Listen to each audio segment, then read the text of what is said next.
quarta-feira. A quarta-feira tem como título Esquecimento. E é muito interessante, irmãos, ele vai considerar aqui os versos 20 a 24 do capítulo 4. São versos pequenos, vou pedir para a produção colocar aí, por favor, os versos 20, vamos pôr até o 23. Vamos até o 23.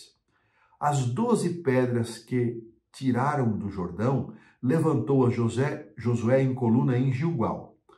E disse aos filhos de Israel: quando no futuro vossos filhos perguntarem aos seus pais, dizendo o que significam estas pedras, fareis saber aos vossos filhos, dizendo: Israel passou em seco este Jordão, porque o Senhor, vosso Deus, fez secar as águas do Jordão diante de vós, até que passasseis.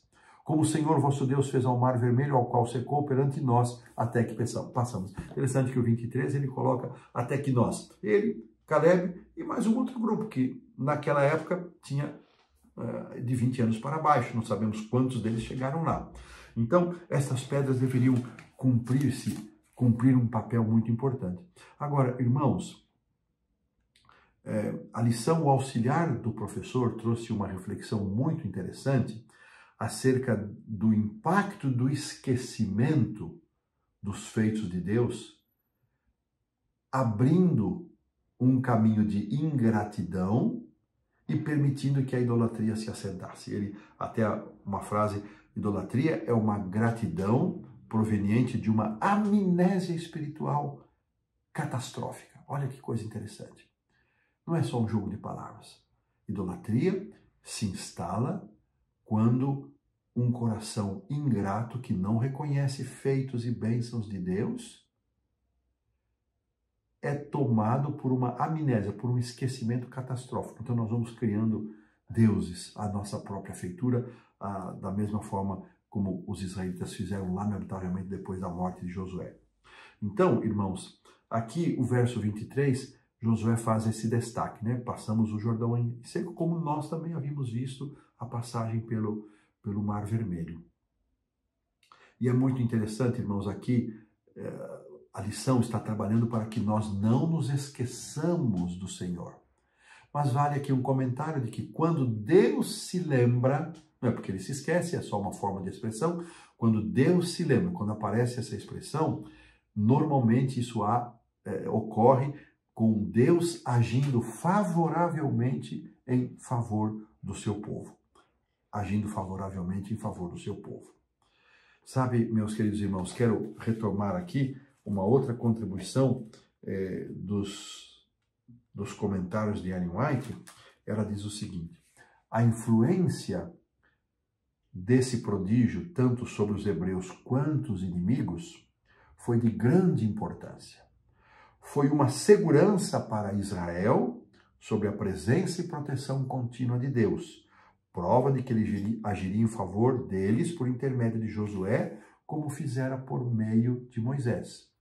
Esse exercício do poder divino em favor de Israel destinava-se também a aumentar o temor com que eram olhados os hebreus pelas nações circunjacentes, e assim o caminho estaria sendo preparado para que o seu triunfo, o triunfo dos israelitas, fosse mais fácil e completo. Que interessante, confirmando esta informação que nós já havíamos dado. Um outro pensamento de Ellen White, que, aplicando para nós, diz o seguinte: através da história do povo de Deus, grandes montanhas de dificuldades aparentemente invencíveis têm se intensificado diante dos que estiveram procurando executar os propósitos do céu.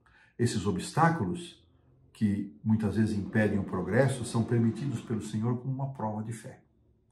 E eles trabalham a favor do aperfeiçoamento do povo, não que Deus os envie, mas Deus se vale deles para aperfeiçoar a nossa fé. Irmãos, essa história, essa travessia, esse memorial, esta maravilha, este sinal, nos faz também pensar nas dificuldades que nós podemos enfrentar nos dias de hoje. Olhando o nosso mundo globalizado para a pregação do Evangelho, as dificuldades que nós temos, porque se esse Evangelho não for pregado, irmãos, esse é o sinal para a volta de Jesus. Então o Evangelho precisa ser pregado quando olhamos para o mundo com suas dificuldades, com suas barreiras culturais, religiosas, sociais, linguísticas, parece para nós uma montanha intransponível, um Jordão cheio e intransponível. Mas da mesma forma como Deus fez abrir o Mar Vermelho, como Deus fez abrir o Jordão, Ele também operará de tal maneira que este evangelho possa ser pregado. Da mesma forma como a abertura do mar, o secamento do mar, o secamento do Jordão, foram atos divinos, a pregação do evangelho também será uma intervenção divina, utilizando-se de instrumentos humanos para que cada pessoa possa tomar a sua decisão.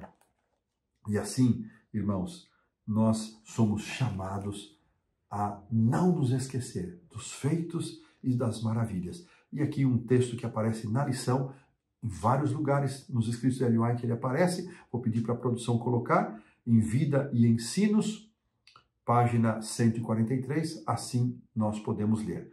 Nada temos a temer em relação ao futuro, a menos que nos esqueçamos da maneira pela qual o Senhor tem nos conduzido e de seus ensinos ministrados no passado. Olha que coisa.